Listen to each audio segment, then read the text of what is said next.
ఏమండి ఈ రోజు మన రెసిపీ వచ్చేసి చికెన్ అండి. ఇదైతే ముందుగా వాటర్లో వేసుకొని నీట్గా అయితే మనం అయితే కడుక్కోవాలండి.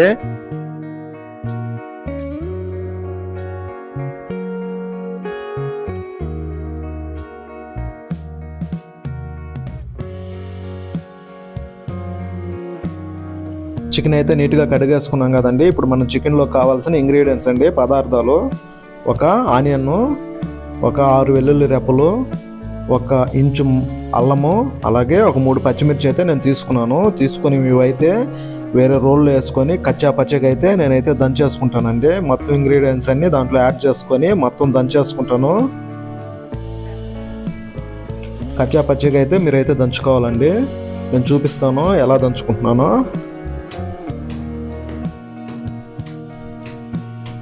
చూడండి, ఈ టైపులో అయితే మనకు కావాలి. ఈ విధంగా వస్తే మనకైతే సరిపోతుందండి. ఇప్పుడు మనం ముందుగా శుభ్రంగా కడిగి పెట్టుకున్న చికెన్లో 1 స్పూన్ పసుపు, అలాగే 2 స్పూన్ల కారం అయితే మీరు యాడ్ చేసుకోండి. మేము ఇందులో చికెన్ మసాలా ఇంటి దగ్గర దంచుకున్నదే వాడతామండి. ఇప్పుడు చూపిస్తాను. అవి అయితే 2 స్పూన్లు అయితే నేను యాడ్ చేసుకుంటున్నాను. అలాగే పెప్పర్ పౌడర్ అండి, మిరియాల పౌడర్ కూడా నేనైతే 1 స్పూన్ అయితే యాడ్ చేసుకున్నానండి. ఇప్పుడు మనం రోల్లో వేసి దంచుకున్న ఇంగ్రీడియంట్స్ మొత్తం ఇందులో యాడ్ చేసేసుకున్నామండి. కొత్తిమీర, పుదీనా అన్నీ కూడా ఇందులో అయితే మనం యాడ్ చేసుకోవాలి. నేను కొత్తిమీర, పుదీనా బాగా సన్నగా తరిగి అయితే పెట్టుకున్నానండి. కొత్తిమీర, పుదీనా యాడ్ చేసేసుకున్నాక ఒక నిమ్మకాయ అండి, ఒక దెబ్బ అయితే కోసుకొని బాగా మసాజ్ చేసి పిండండి. ఇప్పుడు ఇందులోనే 2 స్పూన్లు ఆయిల్ కూడా మీరైతే యాడ్ చేసేసుకోండి. అలాగే రుచికి సరిపడా సాల్ట్ కూడా యాడ్ చేసుకోండి. నేను 2 స్పూన్లు సాల్ట్ అయితే యాడ్ చేసుకున్నాను. ఇప్పుడు ఈ మిశ్రమాన్ని మొత్తం బాగా కలుపుకోండి. బాగా కలపాలి. మీరైతే ముక్కగా మసాలా బాగా మొత్తం పట్టేలాగా మీరైతే నీట్గా కలుపుకోవాలండి. శుభ్రంగా కలుపుకున్న తర్వాత అరిటాకు తీసుకొని ఈ చికెన్ అంతా అరిటాకులోకి వేసేసుకోవాలండి. చూస్తున్నారు కదా, ఈ విధంగా వేసేసుకొని ఇవైతే మనం టిఫిన్ పార్సల్ లాగా పొట్లం అయితే కట్టేసుకొని దారం చుట్టేసుకోవాలండి. అన్నీ ఇదే విధంగా మీరైతే చేసేసుకోవాలి. అన్నీ దారం చుట్టేసుకొని పక్కన ఒక 15 నిమిషాలు పెట్టేసుకోవాలండి. చూడండి, నేనైతే పొట్లం ఏ విధంగా చుట్టానో సేమ్ టిఫిన్ పార్సల్ లాగానే ఉంది. ఇదైతే పక్కన పెట్టేసుకుందాము. అండ్ మీరు అరిటాకు అయితే లేతాకు తీసుకోండి. నేనైతే ముదిరాకు తీసుకున్నాను. ఇవైతే చినిగిపోతాయి. లేతాకు అయితే మనకు పర్ఫెక్ట్గా వస్తుందండి.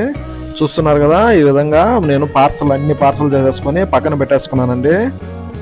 ఈ ఎత్తుకోబోయి మనం అయితే ఇడ్లీ పాత్రలో పెట్టుకొని నీటి ఆవిరితో బాగా అయితే ఉడికించుకున్నాం, బాగా ఫ్రై చేసుకున్నాం. ఈ రెసిపీ ఎలా వస్తుందో ఒకసారి మనం ట్రై చేద్దాం ఫ్రెండ్స్. నేనైతే ఈ రెసిపీ ఇప్పుడే కొత్తగా ట్రై చేస్తున్నాను. ఎలా వస్తుందో మనం అయితే ఒకసారి చూద్దాము. ఇప్పుడు ఇడ్లీ పాత్రలోకి మనం అయితే వాటర్ యాడ్ చేసుకున్నాము.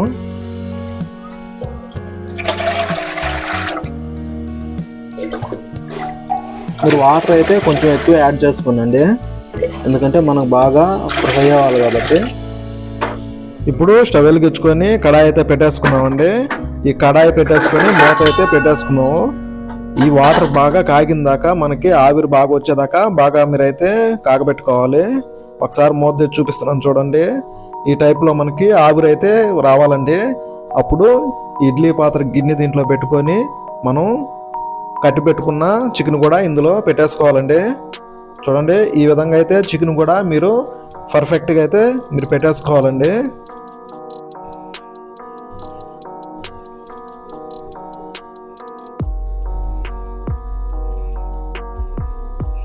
ఇప్పుడు మూత పెట్టుకొని ఒక 20 నిమిషాలండి బాగా ఉడికించుకోవాలి. మీరైతే 20 నిమిషాలు అయిందండి. ఒకసారి మూత తీసి చూద్దాము. చూడండి, చికెన్లో వాటర్ అంతా బయటకు వచ్చేసాయి. ఇందులో మీకు పులుసు అనేది కనపడదండి. చికెన్ వరకే మిగులుతుంది, ఫ్రై లాగా అవుతుంది మనకైతే. ఇప్పుడు అయితే అటు ఇటు తిప్పుకుందాము. ఒక సైడ్ కాలే కదా, ఉడికిపోంటాయి. ఇప్పుడైతే మనం అయితే ఇంకో సైడ్ తిప్పుకొని బాగా ఉడికించుకోవాలండి. ఈ చికెన్ మనకి ఉడికిందా ఉడకలేదో తెలుసుకోవాలంటే ఆకులు మెత్తబడిపోయి ఆకులు బాగా కలర్ మారిపోతాయండి. అప్పుడైతే మనకి పర్ఫెక్ట్గా ఉడికినట్టు. ఆ వాటర్ మనకైతే వేస్ట్ అండి, అవి అయితే పనికిరావు. కొంతమంది సూప్ లాగా కూడా తాగుతారు, మేమైతే తాగలేము. మూత పెట్టించుకొని ఇంకొక 15 నిమిషాలు ఉడికించుకుందామండి. 15 నిమిషాలు అయిపోయిందండి. ఒకసారి మూత తెచ్చి చూద్దాము. ఆవిరి చూసారా ఎలా వస్తుందోనో. మన చికెన్ అయితే పర్ఫెక్ట్గా ఉడికిపోయి ఉంటుందండి. ఇప్పుడు ఈ చికెన్ కూడా మనం వేరే బౌల్లోకి తీసేసుకుందాము, యాడ్ చేసేసుకుందాము. ఏమండి, మీరు నీటి ఆవిరితో ఉడికిన చికెన్ ఎప్పుడైనా తినుంటే నాకైతే కామెంట్ చేయండి. నేనైతే ఇదే ఫస్ట్ టైము ఈ వంట చేయడము. ఇప్పుడు పెద్ద ప్లేట్లో పెట్టుకొని తాళ్ళు అయితే ఇప్పేసుకుందామండి. చికెన్ ఎలా ఉడికిందో ఒకసారి అయితే చూద్దాము. నేనైతే తాళ్ళు అయితే బాగా గట్టిగా చుట్టేసానండి, ఇంకా ఓడకూడదని. ఇప్పుడు ఇప్పాలంటే బాగా కష్టంగా అయితే ఉంది.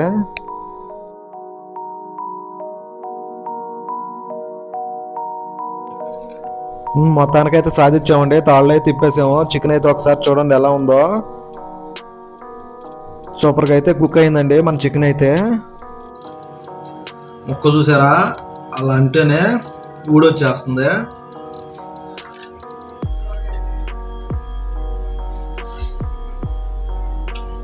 టేస్ట్ కూడా సూపర్ ఉందండి.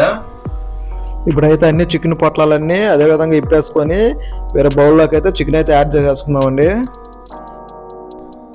చికెన్ మొత్తం వేరే బౌల్లోకి యాడ్ చేసేసుకున్నామండి మనం అయితే. ఇప్పుడు ఈ చికెన్ని రైస్లో వేసుకొని ఒక పట్టు పట్టేద్దాము. ఇది రైస్లో కంటే మామూలుగా ఉత్తదే తినేయచ్చండి. ఈ చికెన్ పిల్లలు అయితే చాలా ఇష్టంగా అయితే తింటారండి, ఎందుకంటే ఇది కారము మనం మీడియంగా వేసుకున్నాం కాబట్టి చాలా ఇష్టంగా అయితే తింటారు. ఈ చికెన్ కర్రీలో మనకి చూద్దామన్నా కూడా పులుసు అయితే కనిపించదండి, ఎందుకంటే వాటర్ కంటెంట్ అంతా మనకి అక్కడే ఇనికిపోద్ది. మొత్తం చికెన్ లో ఉండే వాటర్ అంతా మనకైతే ఏం ఉండదు అక్కడ. ఓన్లీ చికెన్ పీసెస్ వరకే మిగులుతాయి మనకి. ఒక్కసారి రైస్ లో వేసుకొని టేస్ట్ చేద్దాము. అండి, ఈ చికెన్ రసంలో కానీ పప్పు చారులో కానీ మామూలుగా ఉండదండి, అదిరిపోతుంది. మీరు ఒకసారి అయితే ట్రై చేసి చూడండి. చాలా బాగా అయితే ఉందండి.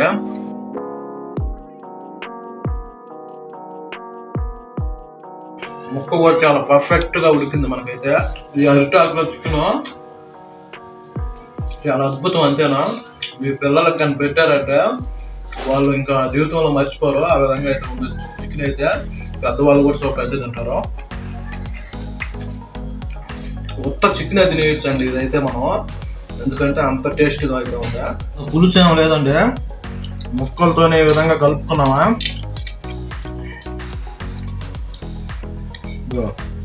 ముక్క ఈ విధంగా పెట్టుకున్నామా, ఇలా వేసేసామా అంతే. చికెన్ అయితే కర్రీ అయితే చాలా సూపర్గా వచ్చింది, చాలా బాగుందండి నిజంగా చెప్తున్నాను. మన వీడియో నచ్చితే లైక్ చేయండి ఫ్రెండ్స్, అలాగే కామెంట్ చేయండి, అలాగే మన ఛానల్ సబ్స్క్రైబ్ చేసుకోండి. మరో మంచి వీడియోతో మీ ముందుకు వస్తాను. అప్పటి వరకే సెలవు మరి. ఓకే, బాయ్, ఉంటా.